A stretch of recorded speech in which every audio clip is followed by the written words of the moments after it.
is our political correspondent, Tamara Cohen. Now, Tamara, this row about nurses' numbers, is it 50,000 more nurses or isn't it? Well, it's not really, because 19,000 of them are people who are already nurses. So if you think of it as 50,000 new nurses coming through the system, that's not what it is, because some of them are already there, which is why Nicky Morgan earlier was just keen to describe it as more nurses. So already a row about this.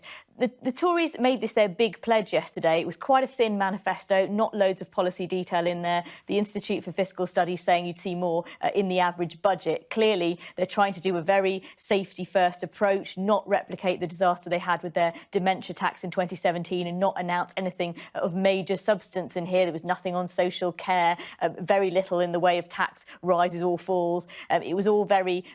The word sensible was used by Boris Johnson a lot, which is not what we expect often from Boris Johnson. So they're trying to make this their big pledge, fighting it on the NHS. And clearly there are more nurses, but questions about why they didn't just say 30,000, given that he is constantly asked about telling the truth, about integrity, and there's a risk that this plays into that. When you asked Brandon Lewis about whether it was actually 50,000, this is how he defended it.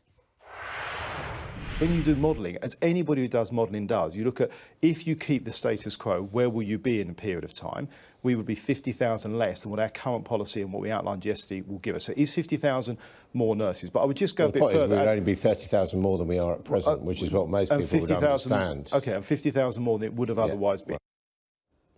Look, this is the biggest row of the manifesto, and this will go away by tomorrow. I think that the Conservatives will be pretty pleased with it, because this whole election for them is about saying, don't look at the manifesto, look at Boris Johnson saying he's going to get Brexit done. Very little detail on what kind of trade deal they want in that manifesto, just a pledge that it will get done in January, and then they'll get a trade deal somehow by the end of next year. Now, Labour, meanwhile,